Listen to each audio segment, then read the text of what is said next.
नमस्कार साथियों, स्वागत है आपको एलएस ऑनलाइन क्लासेस में। ठीक है, तो आज हम लोग वर्णिका भाग 2 का सबसे प्रथम चैप्टर जो है आप लोग देख रहे हैं यहाँ पे है दही वाली मगम्मा, जिसके लेखक है श्रीनिवास के बारे में जानते हैं। और आप लोग का इसमें ऑब्जेक्टिव वन वर्ड्स जो बोलते हैं और वन लाइनर में दिया गया है, ताकि आप लोग को लॉन्ग वीडियो ना हो, कम टाइम में ज्यादा आप लोग अच्छे से इसको पढ़ लेंगे। ठीक है, और ज्यादा अच्छे से रिवीजन हो जाए, क्योंकि 4 ऑप्शन में आप लोग खोजेंगे किसी ये ऑप्शन होगा कि वो ऑप्शन होगा, इसलिए मैंने सोचा कि उसे वन लाइनर ही दे दे, ताकि आप लोगों को टाइम भी बचे और आप लोग अच्छे से कुछ सीख पाएंगे। ठीक है, तो चलिए आगे की ओर बढ़ते हैं। ठीक है, चलिए अब ऑब्जेक्टिव पे हम लोग बढ़ रहे हैं। ठीक है, तो सबसे पहले यहाँ पर देखिए आपका ऑब्जेक्टिव जो है पहला है, ये ध्यान दीजिएगा। यहाँ से स्टार्ट है आप लोग का, दही वाली मगम्मा पाठ के लेखक कौन है। तो दही वाली मगम्मा पाठ का लेखक ये है श्रीनिवास है। कौन है? दही वाली मगम्मा पाठ के लेखक कौन है? श्रीनिवास है। अगला क्वेश्चन है, श्रीनिवास का पूरा नाम क्या था? मस्तिष्क वेंकटेश्वर अय्यर। ठीक है, उसके बाद नेक्स्ट है आप लोगों का, श्रीनिवास का जन्म कब हुआ था? तो 6 जून 1891 ईस्वी में हुआ था। कब हुआ था? 6 जून 1891 ईस्वी में हुआ था। अगला है आप लोग को, श्रीनिवास का जन्म कहाँ हुआ था? तो आप लोग याद रखिएगा, कहाँ हुआ था बच्चों? कोलार कर्नाटक में हुआ था। कहाँ कहाँ हुआ था बच्चों? कोलार और कर्नाटक में हुआ था। ठीक है, दही वाली मगम्मा पाठ के अनुवादक कौन है? तो वी आर नारायण है। कौन है? कौन है वो बच्चों? We are Narayana. समझ रहे हैं? चलिए आगे है आप लोग का, मगम्मा क्या बेचती थी? मगम्मा पता है क्या बेचती थी? मगम्मा दही बेचती थी। मगम्मा क्या बेचती थी? दही बेचती थी। चलिए नेक्स्ट ऑब्जेक्टिव की ओर बढ़ रहे हैं हम लोग। चलिए ध्यान से देखिएगा, मगम्मा का विवाद किससे था? मगम्मा का विवाद जो था बहू से था। अक्सर होता है, हम लोग को आसपास में देखते हैं, विवाद जो होती है सास और बहू में ही होती है। तो ये कहानी के माध्यम से ही बताया गया है कि विवाद किससे था? तो बहू से विवाद था। तो आप लोग अच्छे से इसको याद करके समझ के, रट के नहीं पढ़िए, समझ के पढ़िए, ताकि आप लोग का जो है अच्छे से एग्जाम में आप रटा हुआ चीज नहीं कुछ कर पाइएगा। यहाँ पे क्या होता है, विजुअलाइज तरीका से पढ़िए, ताकि आप लोग को वहां पे पूरा माइंड सेटअप वहीं पर रहे। और वन लाइनर मेरा देने का यही मकसद था, ताकि आप लोग सिर्फ देखे क्वेश्चन और आप लोग सिर्फ आंसर को ही ढूंढे, इसलिए दिए। ठीक है, तो चलिए नेक्स्ट क्वेश्चन की ओर। मगम्मा की बहू का नाम क्या था? तो मगम्मा की बहू का नाम क्या था? नजम्मा था। मगम्मा की बहू का नाम क्या था? नजम्मा था। आगे, मगम्मा मिठाई किसके लिए ले जा रही थी? तो अपने पोते के लिए लेकर जा रही थी। किसके लिए लेकर जा रही थी? अपने पोते के लिए लेकर जा रही थी। आगे चलते हैं, मगम्मा कहाँ के रहने वाली थी? तो अवलूर के पास के गांव के रहने वाली थी। कहाँ थी? अवलूर के पास के गांव के रहने वाली थी। चलिए आगे की ओर बढ़ते हैं, दही वाली मगम्मा शीर्षक पाठ में बहू ने सास से समझौता क्यों किया था? मतलब मजबूरी बस कुछ होता है जिसे हमको कर लेता है। तो क्या किया था? मजबूरी से उन्होंने क्या कर लिया था? समझौता कर लिए थे। चलिए अब आगे की ओर बढ़ते हैं।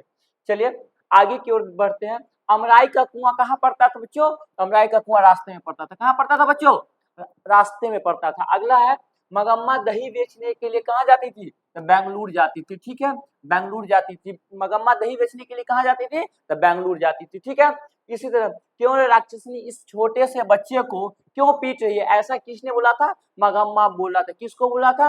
वो अपने बहू नजम्मा को बोले थे। ठीक है, समझ पा रहे हैं? यहाँ पे मगम्मा बोली थी। आगे से, नजम्मा मगम्मा नजम्मा मगम्मा माँ कौन थी? तो वो बहू थी। ठीक है, मगम्मा अपना पैसा किसके पास में जमा करती थी? तो माझी के पास में जमा करती थी। आगे, मगम्मा रंगप्पा कौन था? रंगप्पा एक जुआरी व्यक्ति था। ठीक है, जो कि हर एक समय ये चाहता था पैसा ऐंठने के कोशिश में रहता था। ठीक है, मगम्मा से यह समय क्या ऐंठने के चक्कर में रहता था? पैसा ऐंठने के चक्कर में रहता था। चलिए आगे की ओर हम लोग बढ़ रहे हैं। चलिए यहाँ पे, दही वाली मगम्मा किस बात की कहानी है? तो यह कन्नड़ भाषा की। कहाँ की बोले? कन्नड़ की भाषा की। समझ रहे हैं ना बच्चों आप लोग? अच्छे से आप लोग को मजा आ रहा है ना?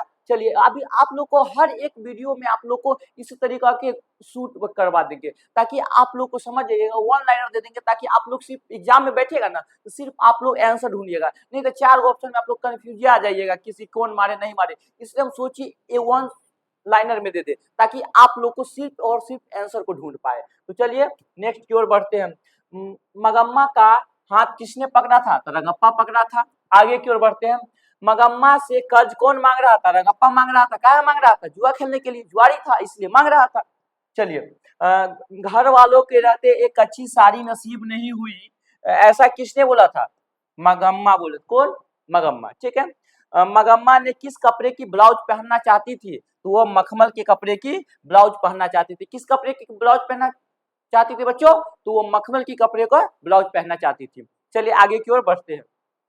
चलिए आप लोग, मगम्मा के मखमल मखमल की ब्लाउज की कीमत कितने थे? तो वो 8 रुपया। याद रखिएगा बच्चों, आप लोग ध्यान से, ठीक है, 8 रुपया थी उसकी, किसका? ब्लाउज की कीमत का। ब्लाउज के कौन सा कपड़ा का था?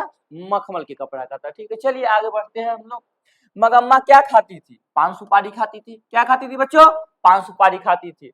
वी आर नारायण ने किस कहानी का अनुवाद किया है? दही वाली मगम्मा का। किसका किया है? दही वाली मगम्मा का। ठीक है, दही वाली मगम्मा पाठ के केंद्रक में कौन है? तो यह सबसे ज्यादा इंपॉर्टेंट भूमिका जो निभा रही है, ये मगम्मा है। चलिए बच्चों आगे बढ़ते हैं और देखते हैं आप लोग के लिए क्या है। चलिए आप लोग के लिए एक थोड़ा सा सोचिए मोटिवेशनल लाइन लिख दे, ताकि आप लोग को हर एक चीज के लिए, और ऑब्जेक्टिव इतना ही है, तो आप लोग वीडियो को आगे पीछे करके जो भी हो करके आप लोग कॉपी में ऑब्जेक्टिव को लिखिए, और 1 बाय 1 करके आप लोग को यूट्यूब के माध्यम से आप लोग एलएस ऑनलाइन क्लासेस पे आप लोग हर एक वीडियो आप लोग को फ्री में मिलेगा, कोई पैसा नहीं लगेगा, और आपका क्लास बिल्कुल फ्री। आप लोग के पास में पैसा नहीं है, आप लोग के पास में बहुत सारे आदमी के पास में फोन है, तो फोन की मदद से आप लोग, मेरा नंबर है इस पे, ठीक है, इस नंबर पे आप लोग ग्रुप में जुड़ जाइए। ठीक है, इसमें सारा ये आप लोग को क्या चाहिए हो जाएगा, इसमें सारा पीडीएफ मिल जाएगा। ठीक है, और वो पीडीएफ बहुत कोचिंग संस्था वाले पैसा लेकर देते हैं, लेकिन हम आप लोग की पूरा पूरा मटेरियल, आप लोग का 10th हो 12th हो, आप लोग का पूरा मटेरियल आप लोग को फ्री देंगे, फ्री ऑफ कॉस्ट। बोले तो फ्री ऑफ कॉस्ट चलेगा। ठीक है, और आपको इसमें 1 रुपया भी जरूर देने की जरूरत नहीं है। ठीक है, तो यहाँ पर है, देखिए आप लोग इसको कुछ समझिए। देखिए, अगर अगर पढ़ाई में पहाड़ आ जाए, याद रखिएगा, अगर पहाड़ में पढ़ाई आ जाए तो उसे तोड़ डालो।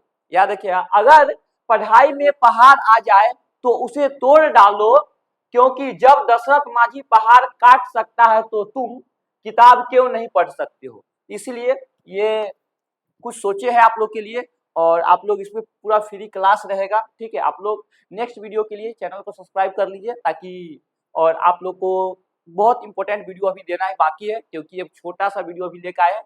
ठीक है, तब तक के लिए मिलते हैं नेक्स्ट वीडियो में। जय हिंद, जय भारत।